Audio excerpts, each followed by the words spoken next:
एक गांव में एक लड़का रहता था। वो बहुत ही महत्वाकांक्षी था। वो जीवन में बहुत कुछ करना चाहता था।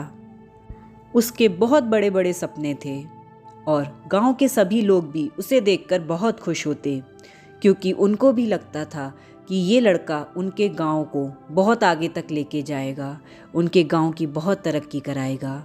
ये ना केवल पूरे गांव की तरक्की कराएगा बल्कि पूरे देश का नाम रोशन करेगा। और वो लड़का भी आत्मविश्वास से भरा रहता, क्योंकि हर दिन नई चीज़ों को सीखना, लोगों की मदद करना उसका रोज़ का नियम था। इसके साथ साथ वो धनुर्विद्या में बहुत निपुण था।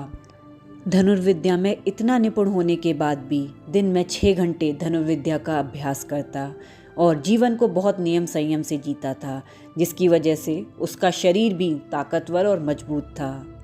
और आसपास के इलाके में कोई भी ऐसा धनुर्विद्या में निपुण व्यक्ति नहीं था जो उसे हरा सके। शाम को घर आकर वो अंधेरे में धनुष चलाने का प्रयास करता, ताकि बिना देखे भी वो धनुष चला सके।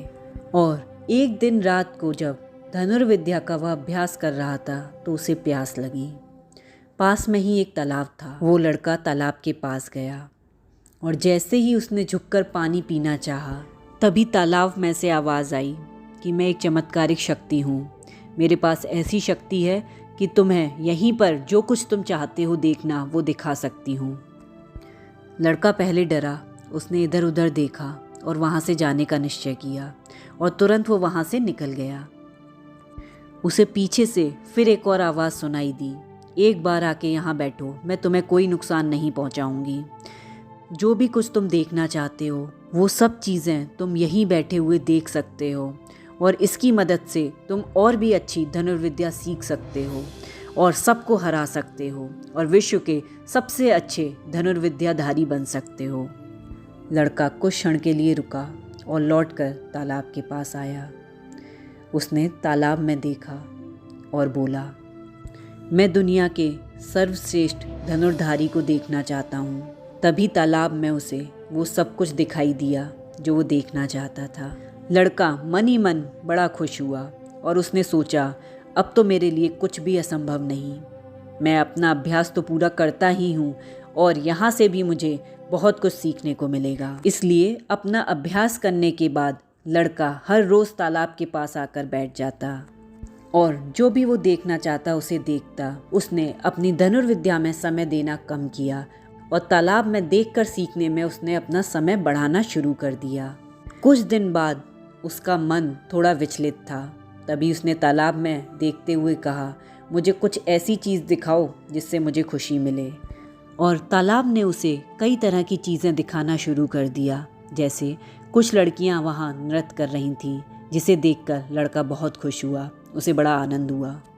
और कब उसके 4-5 घंटे यूं ही निकल गए उसे पता ही नहीं चला। अगले दिन जब वो धनुर्विद्या सीख कर लौट कर आया तो अपने घर जाने की जगह सीधे तालाब के पास आ गया और फिर उसने तालाब के पास बैठकर कहा, मुझे कुछ ऐसी चीज़ दिखाओ जो मुझे खुशी दे। तालाब ने उसे सुंदर लड़कियां दिखाईं और तरह तरह की फिल्म दिखाईं, तरह तरह के गेम दिखाए, जिसे देखने में उस लड़के को बहुत मज़ा आया। और फिर अगले दिन लड़का अभ्यास करने के बाद सीधा तालाब के पास आ गया और उसने फिर तालाब से कहा, मुझे कुछ ऐसी चीज़ें दिखाओ जो मुझे खुशी दे। तालाब ने फिर लड़के को कुछ कहानियाँ दिखाईं, कुछ लड़कियाँ दिखाईं और इसी तरह की कुछ चीज़ें दिखाईं। लड़का बहुत खुश हुआ। ऐसे धीरे धीरे समय बीतने लगा। कुछ समय के बाद लड़के का अधिकांश समय तालाब के किनारे ही बीतने लगा। अब वो धनुर्विद्या के अभ्यास को भी कम करने लगा। समय बीतता गया और लगभग 5 साल बीत गए ऐसा करते हुए। अब तो लड़का धनुर्विद्या के अभ्यास करने भी नहीं जाता। उसका अधिकांश समय तालाब के किनारे ही बीतता और उसका निशाना भी अब पहले जैसा नहीं रहा, क्योंकि उसने अभ्यास भी छोड़ दिया था और उसकी आंखें भी अब कमज़ोर होने लगीं। ना उसमें पहले जैसी स्फूर्ति रही, ना ही अपने लक्ष्य की तरफ उसकी दृष्टि थी। वो तो बस जीवन का मज़ा लेना चाहता था, खुश रहना चाहता था।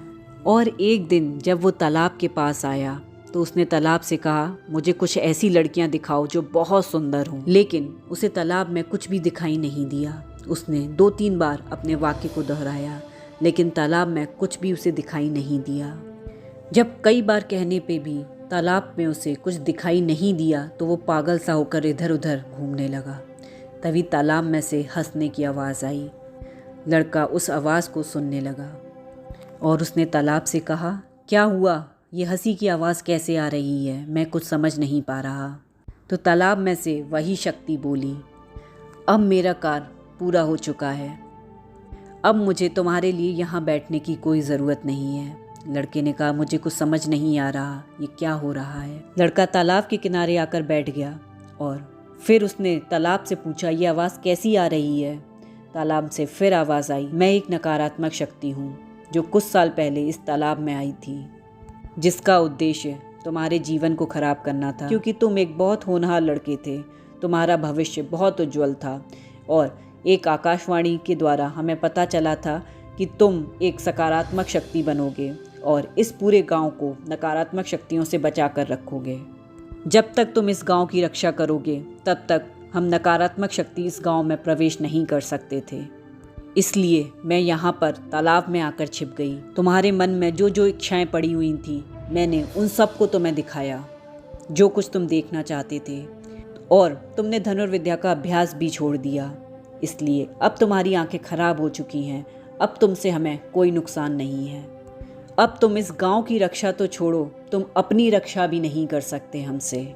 मेरा उद्देश्य पूर्ण हुआ। और इतना कहकर नकारात्मक शक्ति वहाँ से चली गई। ये कहानी हम सभी के जीवन की कहानी है। आज के समय में जब हर समय हर कोई सोशल मीडिया या फिर मोबाइल पे बिजी है, हमारे दिन का लगभग 50% समय तो मोबाइल या सोशल मीडिया पर ही बीतता है और हर वो चीज़ हम देखते हैं जो हमें दिखाई जाती है, हमारी सारी इन्फॉर्मेशन शेयर की जाती है, उसी के बेसिस पे हमें वो चीज़ें दिखाई जाती हैं जिसका हमें इंटरेस्ट होता है। और जब हम एक बार उस चीज़ को देखते हैं तो बार बार उसी तरह की कई चीज़ें हमें दिखाई जाती हैं और हम लगातार उसे देखते रहते हैं, जिससे हमारा अधिकांश समय व्यर्थ चला जाता है। वो समय जो हम कंस्ट्रक्टिवली बिजी रहकर उसका अच्छे से यूज़ कर सकते थे, अपने जीवन को उन्नत कर सकते थे, वो कीमती समय हमारा ऐसे ही व्यर्थ चला जाता है। हमें उससे कुछ भी सीखने को नहीं मिलता, बल्कि वो सारी इन्फॉर्मेशन हमारे दिमाग में नकारात्मक रूप से स्टोर हो जाती है और समय के साथ वो दिमाग से निकल कर आती है और हमें नेगेटिव फीलिंग बहुत ज़्यादा आने लगती हैं। हम लेकर तो 10-15 मिनट के लिए मोबाइल बैठते हैं, लेकिन कब घंटों निकल जाते हैं हमें पता ही नहीं चलता। या फिर हम सोचते हैं कि हम कुछ अच्छा देखने जा रहे हैं जिससे हमारी उन्नति होगी, जैसे कि वो लड़का सोच रहा था कि मैं धनुर्विद्या के गुण बहुत जल्दी सीख लूँगा, लेकिन असलियत में कुछ दिन बाद ही उसका मन विचलित हो गया और वो अपने गोल को छोड़कर दूसरी तरफ देखने लगा। और ये सब चीज़ें डेली हमारे साथ हो रही हैं, लेकिन हमारा ध्यान ही नहीं होता उधर। तरह तरह की नेगेटिविटी, वायलेंस और तरह तरह के नेगेटिव इमोशंस हमें दिखाए जाते हैं, जिसका हमारी लाइफ पे बहुत ही नेगेटिव इम्पैक्ट पड़ता है, लेकिन वो दिखाई इस फॉर्म में जाते हैं कि हमें वो अच्छे लगते हैं। हर समय हमारे हाथ में मोबाइल या लैपटॉप लगा ही रहता है, जिसमें हम काम की चीज़ें कम और बेकार की चीज़ें ज़्यादा देख रहे होते हैं। और फिर हमारी शिकायत होती है कि हमारे पास तो समय ही नहीं है, क्योंकि हमें पता ही नहीं चलता, हमारा अधिकांश समय तो मोबाइल में जा रहा है। अगर हम जीवन में उन्नति करना चाहते हैं तो अपने नियम हमें खुद बनाने होंगे और खुद ही उन नियमों का पालन करना होगा। दिन में कम से कम 2 से 3 घंटे का समय ऐसा रखिए जिसमें आप मोबाइल का यूज़ बिल्कुल भी नहीं करेंगे। आप देखेंगे कि वो 2 से 3 घंटे आपके जीवन के सबसे महत्वपूर्ण घंटे बन जाएंगे। उन घंटों में आप बहुत सारी नई चीज़ें सीखेंगे, बहुत सारे नए स्किल्स सीखेंगे और अपने जीवन के गोल की तरफ आगे बढ़ेंगे।